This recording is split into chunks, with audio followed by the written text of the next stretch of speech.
Salut à toutes et salut à tous et bienvenue dans le dernier PSG Show de l'année 2016. 2016. Bah oui, on se retrouvera l'année dernière. 2016. L'année prochaine. On On se se retrouvera l'année dernière. Oui, Ça si commence vous- bien. mais toujours. Il est temps que l'année se termine pour certains. Comment ça va, Julien? Ça va, super. Ouais. Ça va, ouais, très bien. Belle semaine. Très bien. Très belle semaine. Tu reviens de Monaco, t'étais à Monaco hier. Oui, j'étais à Monaco hier et j'ai vu un super match entre l'Olympique Lyonnais et l'AS Monaco. C'était vraiment sympa.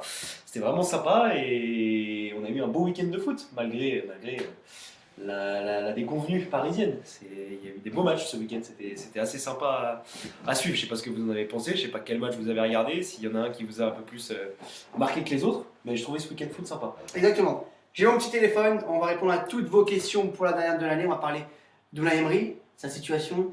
Est-ce qu'il est sur la sellette? Est-ce qu'il est menacé? Est-ce qu'on doit s'attendre à un départ d'Unai Emery dans les prochains jours, dans les prochaines semaines du côté du Paris Saint-Germain? On parlera même sur ce match à Guingamp, cette nouvelle défaite, la 4e de la saison, la défaite du Paris Saint-Germain à Guingamp. Et on finira par une grande page mercato parce qu'on sait bien sûr que c'est ce qui vous intéresse principalement. Salut Big Geek qui est là avec nous. Salut Juan, j'ai la question. Vous nous posez toutes vos questions.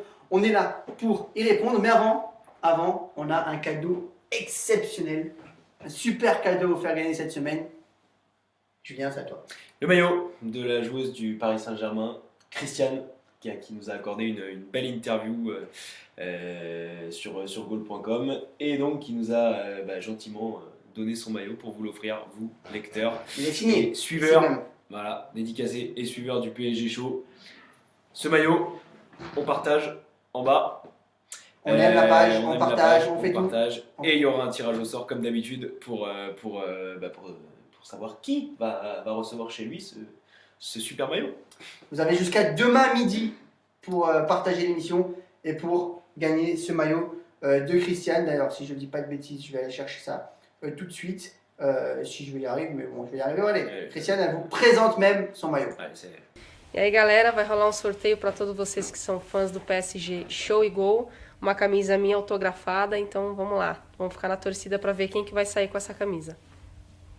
Voilà, et là, on l'a, il est beau, et il a gagné. Demain midi, vous partagez l'émission, vous aimez l'émission, et vous gagnez tirage au sort, et vous gagnez le maillot de Christiane. On l'aurait bien gagné, regardez pour nous pour Noël quand même. Ouais, il est beau, on l'aurait bien mis bien sur un mur dans la rédac là, parce que c'est vraiment sympa ces maillots-là, et puis c'est une super joueuse, si vous ne l'avez pas vu jouer, il est temps, parce que c'est une super joueuse. C'est la star du Paris Saint-Germain féminine, et ça permet de dire que le Paris Saint-Germain féminine a battu Lyon ce week-end. Gros exploit du Paris Saint-Germain qui vire en tête à la trêve dans ce championnat de division 1 féminine. Le Paris Saint-Germain est devant Lyon, a battu Lyon, probablement la meilleure équipe d'Europe. Oui, probablement, oui, au vu des derniers résultats européens. Mais donc c'est bien, ça prouve que ça progresse. D'ailleurs, Christiane en parle dans son interview. Elle parle de la section féminine qui se développe et de comment le football français féminin se développe.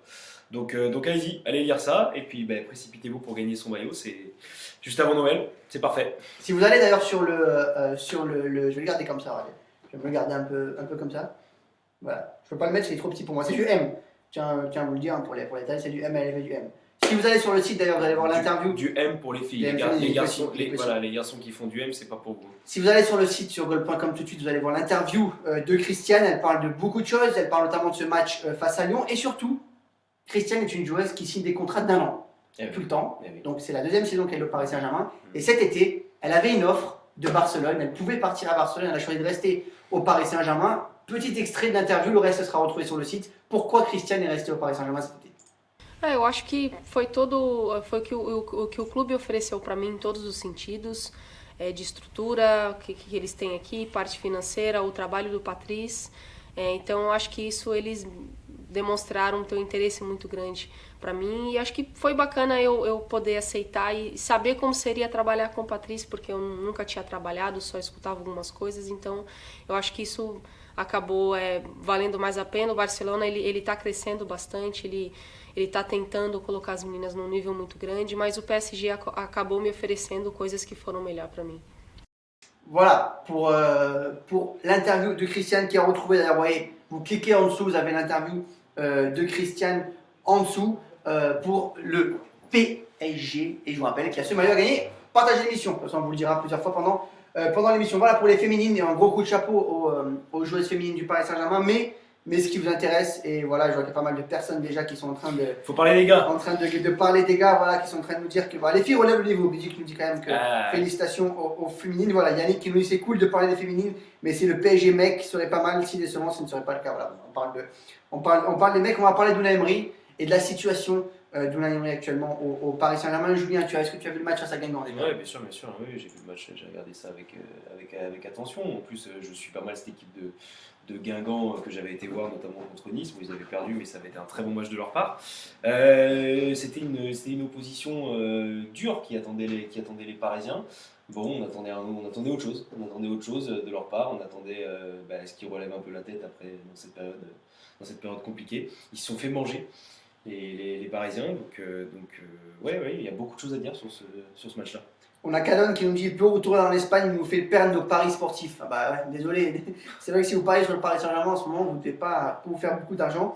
Jack, même si vous pariez sur le Paris Saint-Germain, quand ils gagnent, vous ne faites pas beaucoup d'argent. Alors quand ils perdent, ça va être encore pire. Kevin qui pose une question pour toi, Julien. Est-ce qu'Emery, il va les pieds dans le plat, il rigole pas, lui, Kevin. Est-ce que Emery doit partir? Direct, il pose la question. Oui, il pose la question, mais je suis personne pour répondre à cette question. Kevin. On a Patrick, on a Kevin. C'est ce que j'allais dire. Ok, Kevin. Je suis personne pour répondre à cette question. Est-ce qu'il doit ou non partir? Une chose est sûre, c'est qu'il doit faire mieux. Il doit faire mieux parce qu'aujourd'hui, forcément, il a des responsabilités. D'ailleurs, il est le premier à le dire. Hein, quand ça va pas, il est le premier à prendre ça sur ses épaules. Aujourd'hui, au Paris Saint-Germain, il y a un nombre de choses qui ne vont pas et qui sont à mettre en rapport avec Unai Emery. On peut parler de choix tactiques, on peut parler d'implication des joueurs, on peut parler de ses choix et de ses changements quand ça ne va pas. On peut choisir la manière, on peut parler de la manière dont il a intégré les recrues à cet effectif-là. Voilà, il y a beaucoup de choses à dire sur Unai Emery. On est toujours là à répéter qu'il faut du temps, etc. Mais là, on arrive quand même à l'heure où on fait le premier bilan, malgré tout. Parce que c'est sûr qu'après un mois, on ne peut pas dire... pas tirer des plans sur la comète. En revanche, quand la trêve arrive, il y a quand même déjà toute une partie, 18 matchs, c'est pas rien, plus les matchs de Ligue des Champions, plus les matchs de Coupe qui sont déjà passés.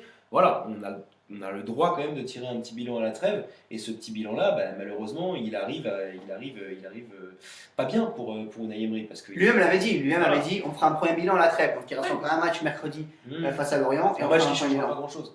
Un match qui ne changera pas grand-chose, parce que quoi qu'il arrive, le constat sera le même. Paris n'est pas décroché dans la course au titre, ce qui prouve quand même la force de frappe de cette équipe du PSG, parce qu'on dit que Monaco fait un début de saison splendide, on dit que Nice voilà, est extraordinaire, et malgré tout Paris est encore dans la course. Ça prouve quand même que le PSG est bien, et d'ailleurs tous les acteurs le disent, c'est la meilleure équipe de France. Maintenant, sur le travail d'Unai Emery, il y a beaucoup de choses à dire, et on est impatient d'avoir sa version des faits. Michel qui nous dit le problème d'Emery, c'est son manque de concurrence, alors qu'il ne parle que de ça depuis le début. C'est pas faux. Avant que tu répondes, Julien, on va écouter justement Unai Emery juste après la défaite à Guingamp ce week-end.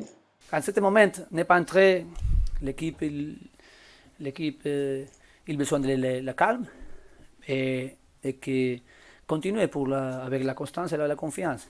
Et après des occasions pour nous, d'abord, il a fait les premiers buts et c'est tout le contraire. Et pour l'adversaire, c'est la confiance, pour nous, perdre un peu de confiance. Et le deuxième but, il est très, très dur pour nous. L'équipe, il a démontré caractère, il a fait un but. Après, il a fait des occasions pour faire des deuxième but et les matchs nuls, mais il n'est pas entré. Et le football, ce sont les moments. Et les moments comme aujourd'hui, sûr qu'il va changer. Après, ce moment, c'est un moment difficile. Parce que l'équipe n'est pas habituée. Il a perdu 4 matchs cette année et n'est pas habitué à ça. Mais je seulement connais un chemin que c'est avec le travail, avec la confiance, avec retourner la confiance.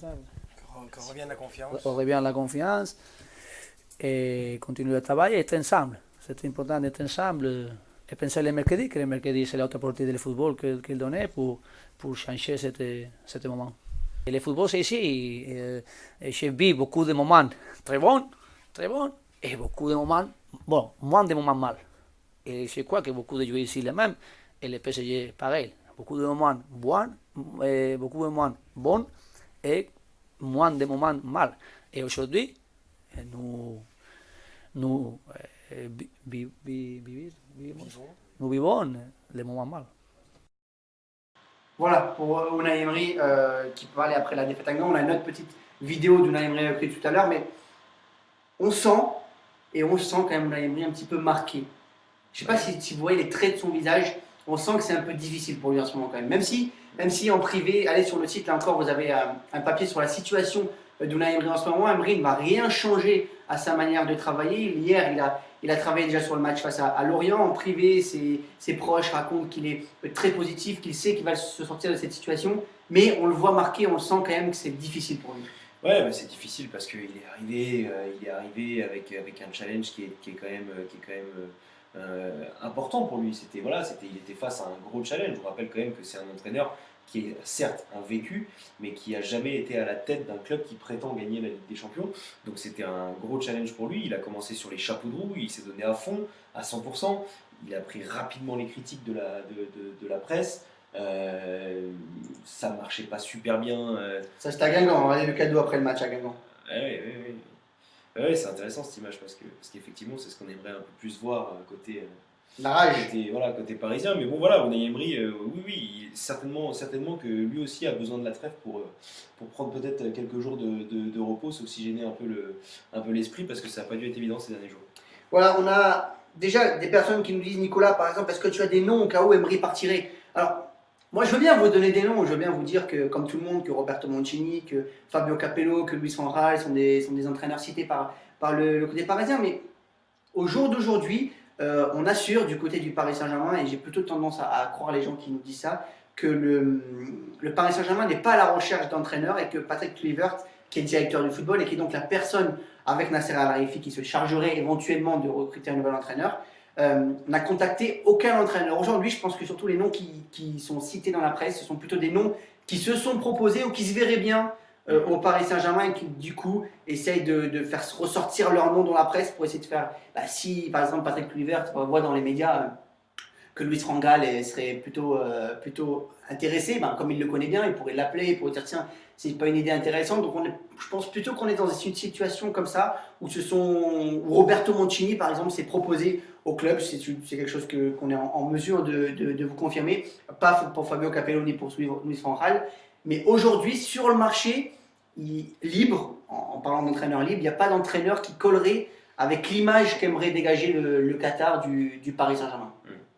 Oui, moi, j'ai pas mon mot à dire sur tous ces changements d'entraîneur. Ce que je vois, c'est que effectivement, ce serait un peu incohérent de la part du Paris Saint-Germain, qui, on le rappelle, a fait partir Laurent Blanc pour un chèque de plus de 20 millions d'euros. Aujourd'hui, ils ont signé un contrat, tu m'arrêtes si je dis des bêtises, mais c'est 2 ans plus 1 en option. Exactement. Voilà, ça leur coûterait encore de l'argent. 10 millions et demi, si jamais aujourd'hui on ferait partir Unai Emery. Voilà, plus de 10 millions d'euros, c'est encore quand même si le PSG dans le fond a forcément les moyens de signer ce chèque-là, non seulement c'est de l'argent qui s'en va des caisses inutilement, mais en plus c'est une preuve d'incompétence. Parce que faire partir deux entraîneurs en 4 mois pour plus de 30 millions d'euros, comment faire ça, comment dire que c'est pas de l'incompétence. Donc voilà, je trouve que. Et puis surtout, ça ferait repartir le PSG de zéro, alors que justement, ils ont recommencé un processus. Et que donc voilà, donc moi, ce que je dis sur le départ d'Unai Emery, c'est que ce serait plutôt incohérent de le voir partir maintenant. Après, on sait à quoi tient le football. Des mauvais résultats, le premier fusible qui saute, c'est toujours l'entraîneur. Voilà, je vous rappelle que selon nos informations, Unai Emery n'est pas menacé encore au Paris Saint-Germain et qu'il devrait encore avoir du temps, qu'il devrait passer la trêve tranquillement. Après, tout peut être très vite. Une défaite face à Lorient mercredi, et encore une fois, tout peut être remis en question. Mais au jour d'aujourd'hui, les dirigeants aimeraient qu'il passe les trêves, qu'il fasse le mercato hivernal avec le Paris Saint-Germain, puisqu'il va avoir son mot à dire sur les joueurs qui vont être recrutés. Il va travailler avec Patrick Kluivert, avec Olivier Létang et avec Nasser Al-Khelaifi sur le mercato depuis plusieurs mois. Donc il va avoir son mot à dire sur les joueurs. Il faut savoir que le seul joueur qu'il a voulu et qu'il a demandé durant le mercato estival, c'est Ressé, qui est pour le moment une déception, mais c'est le seul joueur parmi tous les joueurs qui sont arrivés au Paris Saint-Germain qui ont été voulus, qui ont été voulus par Unai Emery, c'est le seul. Ouais. Je crois qu'il n'y avait pas Meunier aussi, parce que Thomas Meunier, il avait. Il voulait un arrière droit, mais en tout cas, il n'y avait pas le nom de Thomas Meunier qui ressortait. Bon, juste avant que tu reprennes, je vais dire un petit peu quelques mots de la personne. Dites-nous, vous, si vous pensez que le Paris Saint-Germain doit se séparer d'Unai Emery, en vous rappelant encore une fois qu'on fait un débat sur savoir s'il doit partir ou pas, mais que clairement aujourd'hui c'est pas la tendance et qu'il n'y a pas de. Très rapidement, avant Vas-y, vas-y. que tu lis ça, parce que c'est très rapide, je pense qu'il y a aussi quelque chose, on en parlait tout à l'heure, qui plaide pour Unai Emery, c'est le classement. Voilà. Si le Paris Saint-Germain était à 10 points de la tête aujourd'hui, comme on a l'impression que des fois c'est le cas, parce qu'on parle de crise, etc., ils sont quand même qu'à 3 points de. Ils sont 7 points de Nice quand même. Monaco et 7 points de Nice. Oui, c'est vrai, mais bon, voilà, je pense que s'ils étaient décrochés complètement, la situation serait différente. Là, je pense qu'on est encore dans les têtes de l'état-major parisien, dans une situation qui est rattrapable. Voilà. L'année dernière, Lyon, dans le sprint, a rattrapé tout le monde pour coiffer tout le monde et finir deuxième derrière Paris. Ils avaient 10 points de retard, pareil à Noël. Bon, voilà, je pense que sincèrement, au PSG, on n'est pas encore dans un état d'esprit où on pense que la situation comptable est foutue, quoi. Voilà, donc je pense que ça plaide encore pour Unai Emery et tout ça. Voilà, en gros, ce qu'on dit en interne au Paris Saint-Germain, c'est que pour le moment, la situation en Ligue 1 est difficile, mais pas catastrophique et surtout pas irrattrapable encore, et que, mine de rien, le Paris Saint-Germain est encore une fois en huitième de finale de Ligue des Champions, et que dans les coupes nationales, le Paris Saint-Germain est encore là. D'ailleurs, les coupes nationales, ça permet d'en parler, parce que c'était pas un objectif prioritaire pour le Paris Saint-Germain, mais c'est en train de le devenir. Comme justement le Paris Saint-Germain est en train de faire une saison plutôt décevante en championnat, et qu'on ne sait pas encore, comme il y a quand même Barcelone qui a été tiré en Ligue des Champions, on ne sait pas encore si le Paris Saint-Germain va réussir à passer ce stade.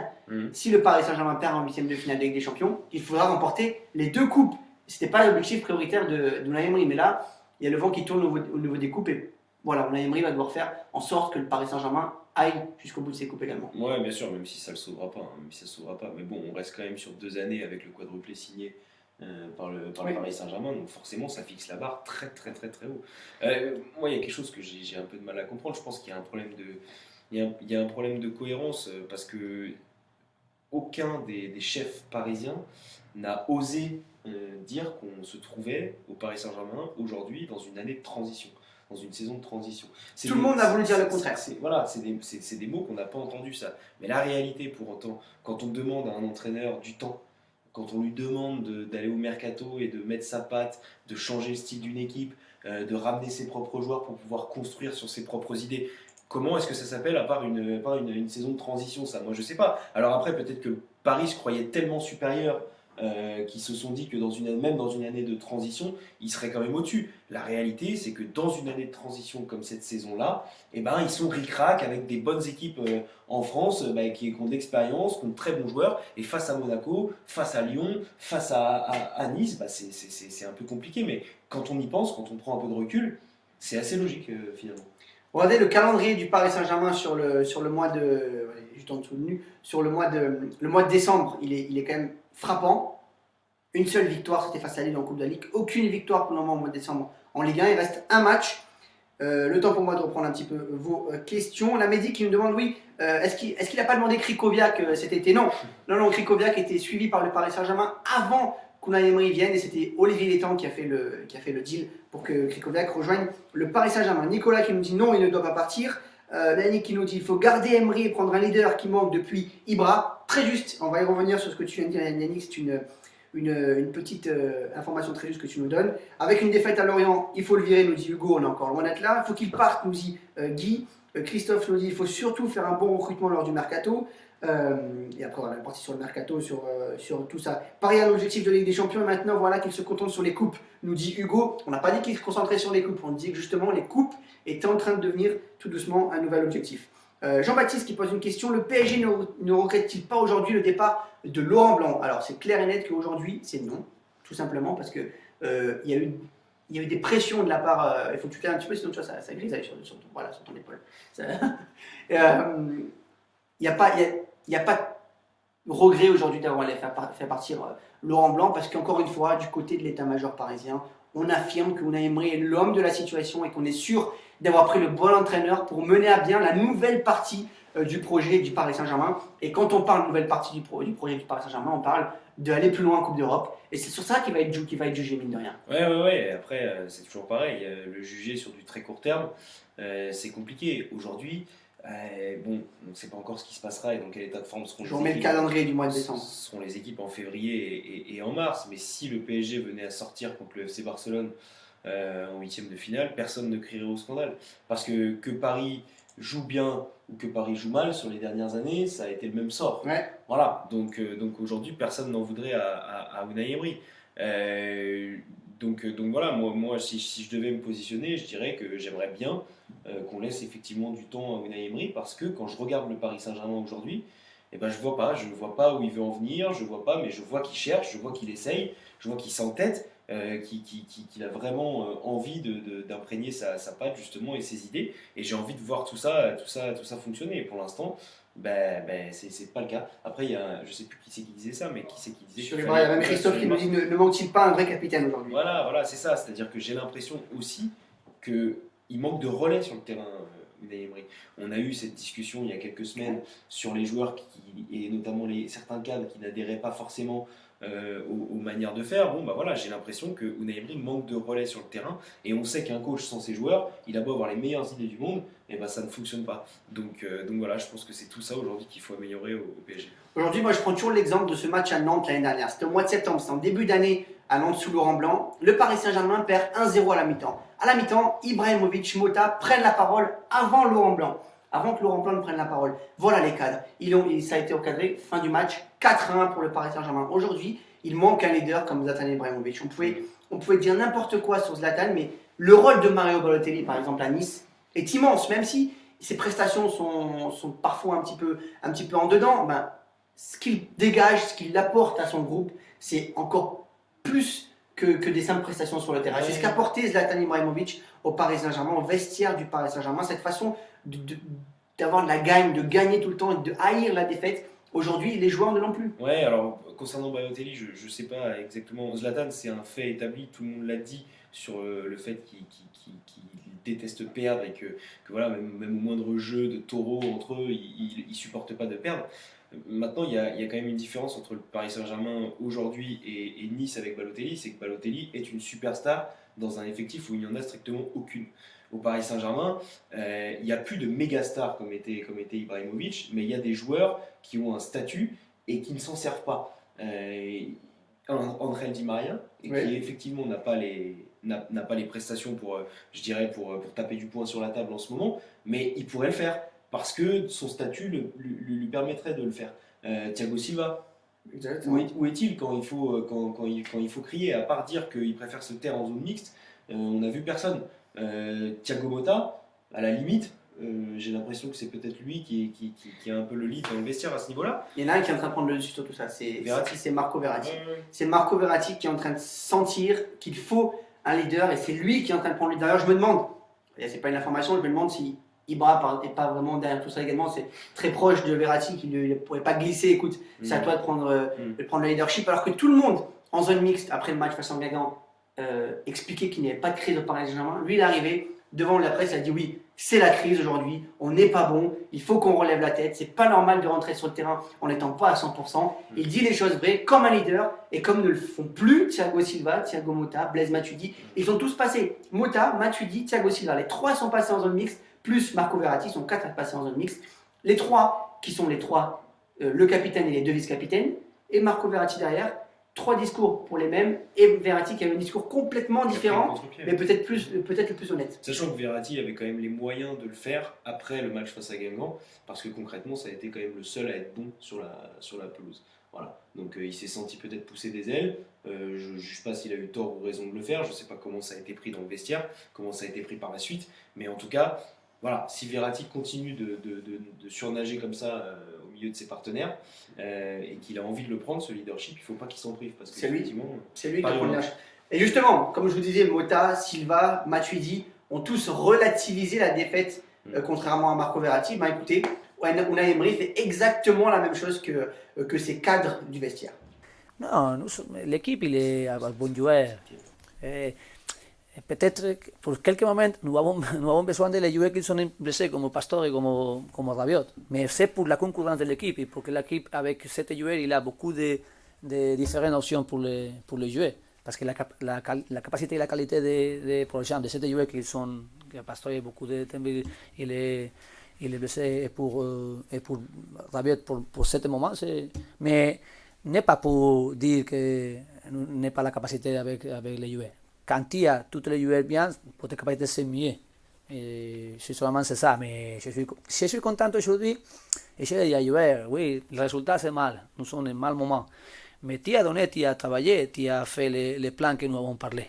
Après, les matchs, il va, s'il n'est pas, tu fais un match compétitif, tu fais maîtriser les matchs beaucoup. Après, c'est que tu as fait des premières occasions plus claires sont de nous, n'est pas entré, et l'adversaire il est entré. Après, c'est une chose, que à Buckingham, il est une bonne équipe, il va une saison très bonne, et nous connaissons que c'est difficile aujourd'hui les matchs. Après, si nous avons commencé pour les matchs maintenant, les plans c'est pareil.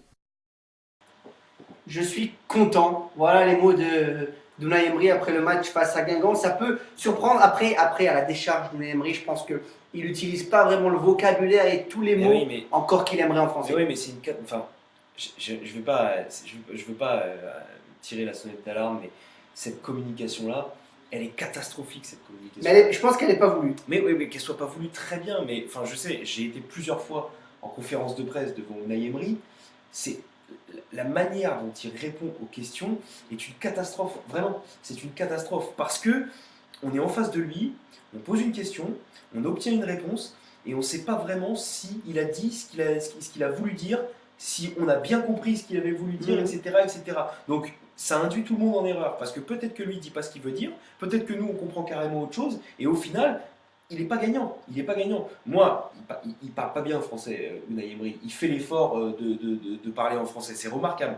Quand il sait qu'il peut utiliser le vocabulaire qu'il connaît avec les mots et qu'il peut répondre juste, qu'il parle en français. Quand il voit que ça devient un peu plus compliqué, qu'il nous parle en espagnol. Il a un traducteur qui est là tout le temps avec lui en conférence de presse. Il sert à rien. Donc, il sert pas à rien parce qu'il y a des après chaque conférence de presse, le traducteur et Unai Emery se réunissent pour que le traducteur lui explique quelle formulation il aurait pu un petit peu mieux faire. Voilà. Oui, mais c'est trop tard. Il y a une réunion après chaque conférence de presse, donc ça ne sert pas vraiment à rien. Mais bon, c'est trop tard. Il pourrait l'utiliser un peu plus. Mais oui, le traducteur, il n'est pas dans nos enregistreurs. Au bout d'un moment, tout est parti après. Toute la presse a fait son travail. On n'est pas avec le traducteur. Moi, c'est ça que j'ai un peu de mal à comprendre. Et après, au-delà de ça, la communication qu'il y a depuis des semaines, je la trouve très étrange. Pour ma part, je la trouve très étrange. Parce que Unai Emery, c'est un entraîneur qui gesticule tout le temps sur le bord du terrain, qui est là, qui harangue les joueurs, qui est tout le temps là en train de dire allez, allez, allez, et arrive en conférence de presse. Il est très calme, il est très conscienciel, il dit c'est pas grave, Di Maria est nul depuis des matchs et des matchs. Et alors, on a eu le débat cet après-midi à la rédaction, dites-le nous, on va parler de Di Maria, mais très rapidement, parce que j'aimerais qu'on avance un petit peu dans l'émission, mais on va faire un petit, parce que tu parles de Di Maria, parce que je sais que c'est un sujet sensible chez les supporters. On parlera de Di Maria, mais juste pour terminer là-dessus, il est pas bon à mon sens, je vais le dire comme ça, il est pas bon à mon sens depuis des semaines et des semaines, et à chaque fois que la question est posée en conférence de presse... Tu parles d'Unai Emery là, voilà, de Di Maria. De Di Maria, Okay. Et à chaque fois qu'on pose la question à Unai Emery sur Di Maria, sur ce qui se passe avec lui, sur pourquoi il est encore sur le terrain, pourquoi il a ce totem d'immunité là, il nous répond que grosso modo, il est plutôt content, voilà, qu'il aimerait que Di Maria soit un peu plus dans la surface. On prend cette stat. Non mais d'accord. Ouais. On va donner la stat avant de parler de ça.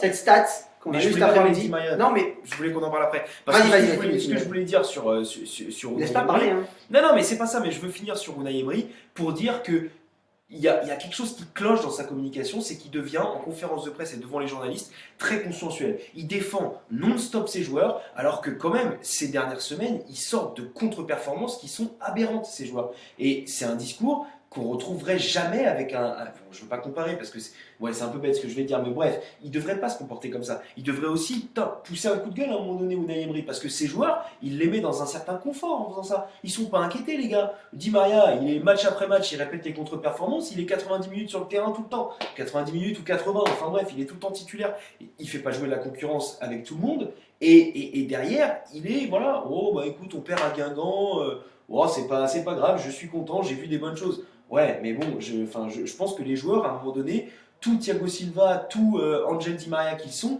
ils ont aussi besoin d'entendre autre chose, quoi. On a Christophe qui nous dit c'est peut-être Nasser qui est en danger. C'est un autre sujet, mais ça aussi, on pourrait faire un gros sujet sur ça. En tout cas, voilà, on va pas en parler aujourd'hui. On est en train d'essayer d'éluder cette question-là actuellement sur Goal. On vous en parlera très rapidement. Smile qui nous dit c'est un problème mental pour Di Maria.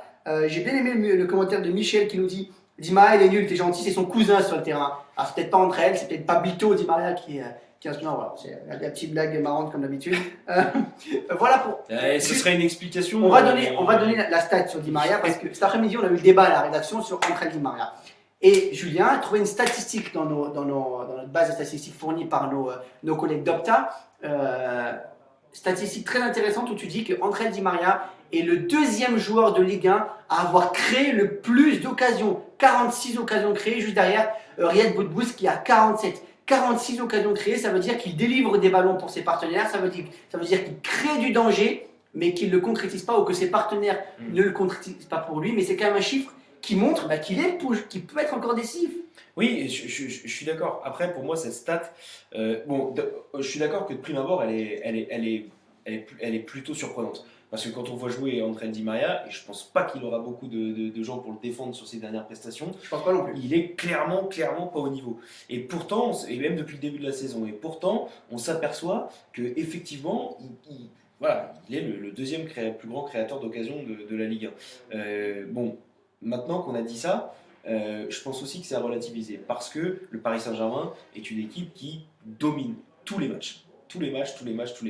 Qui joue tous les matchs dans la partie de terrain adverse. Même contre Nice, on l'a vu, ils jouaient dans la partie de terrain adverse. Avec tout le temps 60% de possession de balle, etc., etc. Je pense que c'est peut-être un moindre mal pour un joueur comme ça de créer de l'occasion. Maintenant, et c'est ce que Unai Emery lui demandait, et c'est ce que Laurent Blanc lui demandait déjà aussi la saison passée, c'est qu'on a besoin que ce mec-là soit décisif. Paris a besoin que ce mec-là soit décisif. C'est tout. Il a été recruté pour passer un cap, pour faire passer un cap. Surtout en Ligue des Champions. Voilà, surtout en Ligue des Champions, parce qu'il l'avait gagné avec le Real Madrid, qu'il avait été décisif en finale. On s'en souvient tous de son centre pour la tête de Gareth Bale. On attend de ce mec-là qu'il fasse passer un cap à Paris. Et c'est pas en créant des occasions il faut qu'il soit décisif. Voilà. Donc pour moi, cette statistique, elle est à relativiser. Allez, on fait un petit break sur ce débat Unai Emery. On va revenir juste après sur parler du mercato et de savoir justement comment Unai Emery peut faire pour relever la tête et faire en sorte que la situation soit un petit peu meilleure en championnat. Avant ça, petit message de Christiane, la star du Paris Saint-Germain. On vous l'a fait écouter en début d'émission. On va vous la refaire écouter tout de suite. Écoutez-la. Non, écoutez-la. Est-ce qu'on va la faire écouter? Attendez. E aí, galera, vai rolar sorteio para todos vocês que são fãs do PSG Show e Gol. Uma camisa minha autografada, então vamos lá. Vamos ficar na torcida para ver quem que vai sair com essa camisa.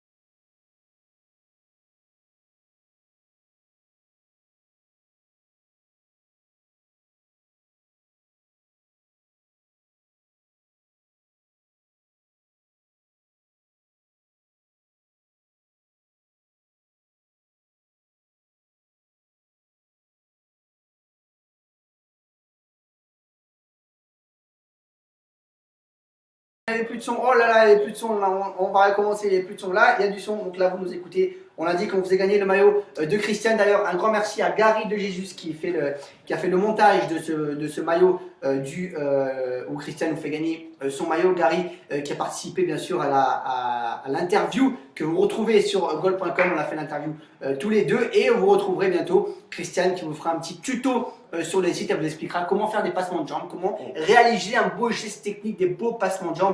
Et ça, c'est également Gary de Jesus, même peut-être il faut dire Gary. Je ne veux pas écorcher son nom, mais c'est Gary qui a fait le montage et qui a été voir Christiane avec nous pour faire ça. Donc ce sera sur le site cette semaine. Ne manquez rien sur le goal.com. Voilà, on a du son. Désolé, alors, il y a tout le monde qui m'a dit on n'a pas de son, Il y a du son, les amis, il y a du son. Vous partagez, tirage au sort demain midi, on vous envoie ça avant Noël, impeccable.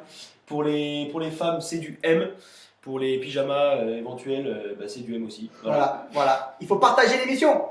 Partagez. Allez, on passe à la dernière partie de notre émission, les Mercato. amis, et la partie mercato, la partie n'importe nawak, la partie où ça part. Oula, j'ai eu un mot.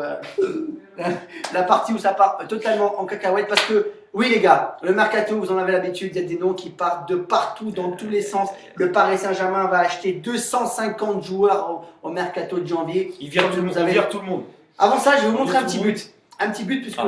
la presse argentine a parlé, là aussi, bon, comme à peu près la presse de tous les pays qui peut mettre le Paris Saint-Germain dans des rumeurs, a parlé de l'intérêt du Paris Saint-Germain pour un attaquant qui s'appelle Pavone, attaquant de Boca Juniors. Ah, c'est plus Alario. Ah, je comprends plus rien. Voilà, attaquant intérêt qui a été notamment démenti par l'intéressé lui-même, qui a dit qu'il n'y avait aucun contact avec le Paris Saint-Germain. Mais comme il a marqué ce week-end, j'avais envie de vous montrer son petit but. C'est notamment le dernier match de Carlos Tevez avec Boca Juniors. Lui aussi, Carlos Tevez, qui a été envoyé au Paris Saint-Germain, qui va prendre la direction de la Chine parce qu'il y a de l'oseille en Chine. Mais voilà, Pavone, 18 millions de clauses libératoires. Il a marqué ce week-end avec Boca Juniors. Voilà son but.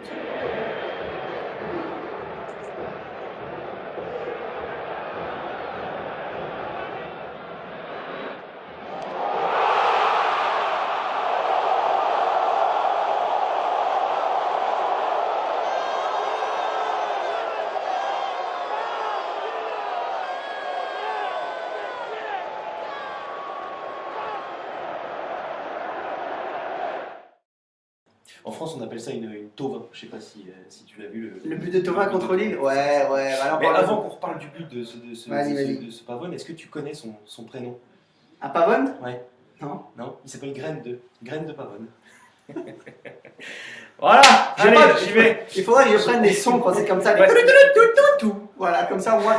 Voilà, c'était la petite blague de Julien Kellen. Bon, il en faut une par émission. Mais je la taffe depuis 5 minutes, donc merci de ne pas être trop vulgaire en commentaire, s'il vous plaît. Voilà, bon, je vais quand même checker vos commentaires sur cette blague parce qu'elle doit être magnifique. Oui, donc Pavone, qui est annoncé par la presse argentine comme en contact avec le Paris Saint-Germain, il a une clause libératoire de 18 millions d'euros. J'ai voulu vous mettre son but et vous parler de Pavone parce que même si l'intérêt a été démenti, même si vraisemblablement, et on est en mesure de vous confirmer ça, il ne viendra pas au Paris Saint-Germain. En tout cas, pour le moment, il n'y a pas de contact. Il n'y a pas de contact établi avec Boca Juniors.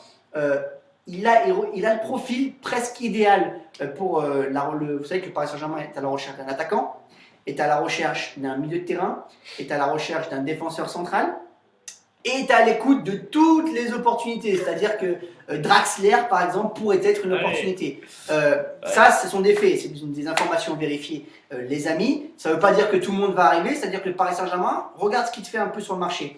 Et ce Pavone-là, il a un peu le profil idéal, c'est-à-dire un joueur. Le Paris Saint-Germain recherche un profil très compliqué en tant qu'attaquant. Ils veulent un attaquant jeune, capable de jouer avec des champions, donc il n'a pas déjà joué avec des champions, capable de prendre la place de Cavani quand il n'est pas là, quand il a besoin de souffler, sans mettre trop de pression sur Edinson Cavani, parce que cette année, les gens parisiens ont dit tu as la voie libre, Edinson, c'est toi qui vas être le leader de notre attaque, donc tu ne vas pas avoir quelqu'un qui va te mettre la pression, comme te le mettait Zlatan Ibrahimovic. Voilà le profil recherché, mais comment rechercher un profil comme ça actuellement? Pavone, on le disait, mais est-ce que ça suffit de recruter des joueurs comme ça? Non, mais moi je sais pas, il y a un truc déjà qui me dérange dans. On parle de Tevez, les amis, je vous coupe tout de suite. Carlos Tevez ne viendra pas au Paris Saint-Germain. Voilà, on met une croix sur Tevez, comme ça on arrête. Allez, il a éteint la lumière, c'est super. Bravo Julien, c'est magnifique. On est dans le noir, mais bon voilà, oui Carlos Tevez, les amis, non, ne vous inquiétez pas, il n'y a pas de souci pour ça. Paris était sur Alario, me dit Michel. Oui, Paris, Alario là aussi Alario est un profil qui correspond à ce que recherche le Paris Saint-Germain.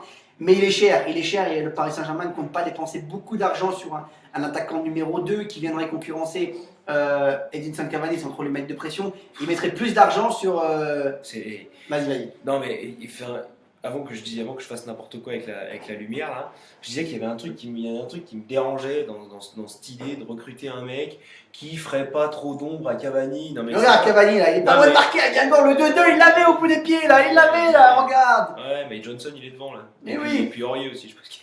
Enfin bon bref, il y a un truc qui me dérange là-dedans, c'est que c'est pas du tout un discours d'une équipe de très haut niveau ça. Putain mais quand on recrute quelqu'un dans une équipe, c'est parce que on juge sur les paroles, hein, pas de teint, hein, ça n'existe pas ici. Teint quoi, teint. Vas-y. Quoi, Ça n'existe pas ici, messieurs dames. Non mais quand on recrute un un mec comme ça, un attaquant, c'est pas pour laisser l'autre dans une situation de confort. La réalité d'une équipe de haut niveau, c'est on recrute un joueur dont on estime qu'il va amener un plus à l'équipe, et si le plus en question est meilleur que le joueur d'avant, et ben c'est lui qui joue. Et Cavani, ça peut pas lui faire de mal. Donne Cavani, des noms, ça donne peut des lui noms. faire de mal. Aujourd'hui, là, je pense que les gens veulent des noms. Toi, si tu es directeur du football du Paris Saint-Germain, si tu es Patrick Kluivert, est-ce que tu mets 70 millions sur un attaquant au mois de janvier? Non, je mets pas 70 millions sur un attaquant au mois de janvier pour la bonne et simple raison que déjà je vends pas de rêve. Le mois de janvier sert pas à ça. Ça fait des années qu'on le voit, le mois de janvier sert pas à ça. De temps en temps, il y a un ou deux bons coups qui se passent, mais le mois de janvier enfin, c'est pas du tout le bon laps de temps pour recruter une énorme star comme ça. Et écoute, le Paris Saint-Germain a déjà du mal à le faire en juillet, en juin, en juillet et en août. Donc à un moment donné, quand on va leur donner un laps de temps en janvier où la saison est déjà commencée, eh ben on va se retrouver avec soit des joueurs en situation d'échec qui vont vouloir accepter, enfin qui vont accepter de venir, soit des joueurs qui sont plus ou moins inconnus. On parle de Lucas Alario, on parle de Pavone. Des paris. Donc. On parle de Pavone, etc. On parle de beaucoup de Sud-Américains que, ici en France, faut pas se mentir, Ouais. à part les spécialistes du foot sud-américain, on connaît pas. Donc on ne sait pas le niveau. Lo Celso qui va arriver, on a vu les highlights sur YouTube, quoi. Mais qui peut dire aujourd'hui le réel niveau que ce mec-là va avoir avec Paris dans les prochains mois? Personne. Donc voilà, moi je pense que ce mercato-là, non, il faut combler ce qu'il y a à combler, c'est-à-dire que voilà, là où Paris Saint-Germain est déficitaire aujourd'hui, eh ben, il faut essayer de combler, mais il ne faut pas faire n'importe quoi, il ne faut pas acheter des joueurs pour acheter des joueurs. Il faut plutôt établir une réelle stratégie en fonction des besoins d'Unai Emery. Et ça, c'est toujours très compliqué au mois de janvier de ramener le candidat idoine.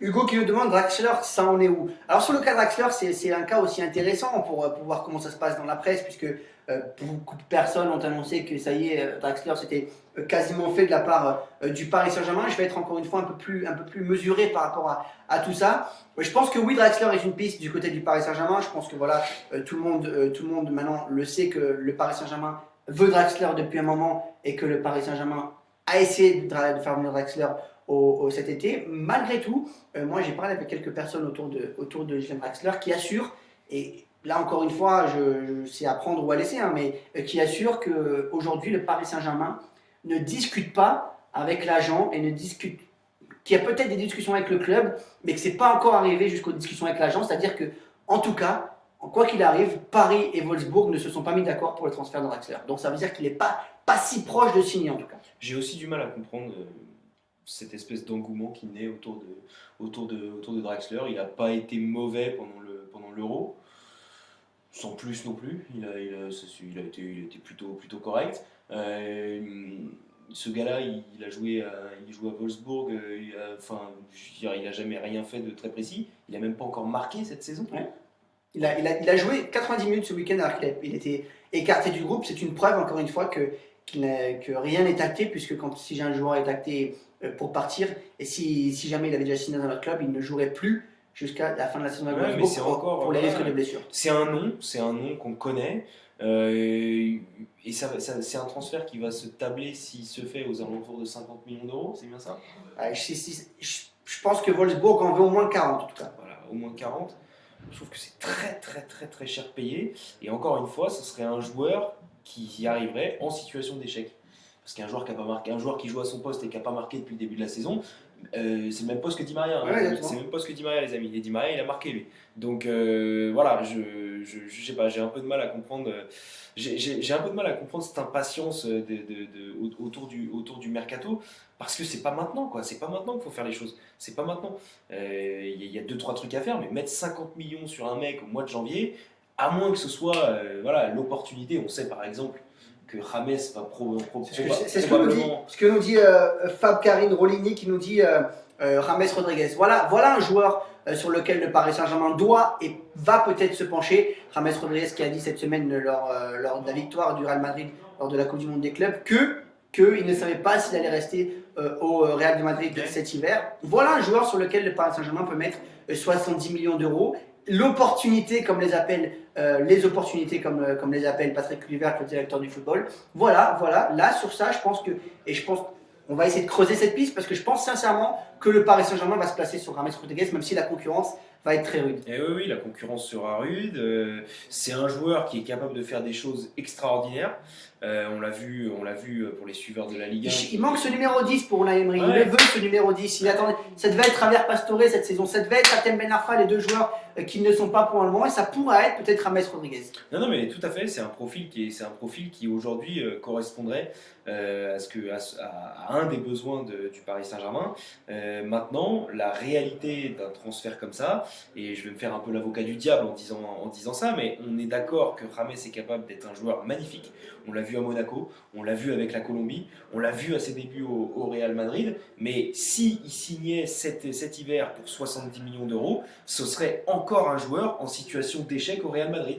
Bon, les deux derniers qui sont issus du Real Madrid et qui sont arrivés au Paris Saint-Germain, pour l'instant, ils ne donnent pas satisfaction. Pressé et Di Maria, tu parles. Voilà, même si Di Maria jouait à Manchester. Voilà, même si Di Maria, il a fait une année de transition à Manchester United. Mais voilà, c'est quand même des joueurs dont, en fait, la situation dans laquelle ces joueurs-là seraient recrutés serait un paradoxe, en fait. Parce qu'ils arriveraient comme des stars immenses qui doivent faire la différence, mais qui malheureusement sont en situation d'échec. Donc pourquoi, aujourd'hui le Paris Saint-Germain est un club qui prétend gagner la Ligue des Champions. Pourquoi ramener un joueur qui ne joue pas au Real Madrid, Il y a une raison. S'il ne joue pas au Real Madrid, c'est qu'il y a une raison. C'est qu'il y a meilleur que lui. Donc après, je ne dis pas qu'il ne faut pas recruter James. Je dis juste qu'il faut s'interroger sur les réelles opportunités de faire venir un mec comme ça au mois de janvier et d'y mettre autant d'argent. Voilà pour James Rodriguez qui a annoncé. Alors oui, Michel dit quelque chose de très juste. Il dit ça pour être prolongé. James, il ne partira pas. On ne dit pas qu'il va partir, on ne dit pas qu'il va venir au Paris Saint-Germain, on le dit encore moins. On dit que voilà un joueur sur lequel le Paris Saint-Germain pourrait se mettre, et un joueur qui pourrait être intéressant pour ce que recherche le Paris Saint-Germain. Je vois qu'on parle également de Jean-Kévin Augustin, qu'on nous dit mais oui, mais le numéro 2 qui me parle de pression à Edinson Cavani, on l'a déjà, c'est Jean-Kévin Augustin. Sauf que la situation est un peu plus complexe avec Jean-Kévin Augustin. On sait qu'il faut que tu te lèves parce que sinon tu as le truc sur le côté. On sait que la situation est un peu plus complexe avec Jean-Kévin Augustin. Vous allez sur le site, vous allez sur goal.com et vous verrez, on vous a expliqué toute la situation. Le temps passe très vite, ça fait quasiment 1 heure qu'on est ensemble, les amis. On va devoir se quitter, mais avant ça, je vous rappelle une petite chose et je vais vous remontrer la petite vidéo de Christiane si vous le voulez bien. C'est ça, c'est pour vous, c'est les amis.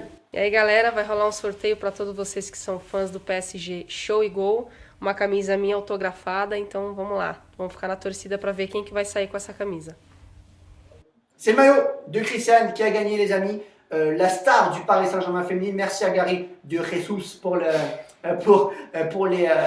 vidéo. On était avec lui pour faire l'interview de Christiane que vous retrouvez sur le site. Dernière fois, vous partagez l'émission. Tirage au sort demain midi. Vous avez jusqu'à mardi midi pour partager l'émission et vous gagnez ce petit maillot. Avant de se quitter, j'ai une petite image pour vous. Je vous rappelle que les féminines justement ont battu Lyon 1-0 au camp des Loges samedi et qu'elles sont en tête du championnat de division 1. Est-ce qu'elles vont réussir à battre Lyon cette année, en championnat de division? Cette semaine, elles ont réussi. Elles ont réussi. Est-ce qu'on va réussir maintenant à devenir championne de France? La route est encore longue. Il faudra notamment aller jouer à Lyon. On sait qu'il y a un petit souci administratif également avec le match d'Albi. Donc, est-ce que ce match va être rejoué? Est-ce qu'elles vont avoir un match perdu? Voilà. C'est encore difficile. En tout cas, l'exploit est énorme de la part des Parisiennes. Et regardez cette image dans le vestiaire après le match. Elles étaient complètement folles, les joueuses. Regardez.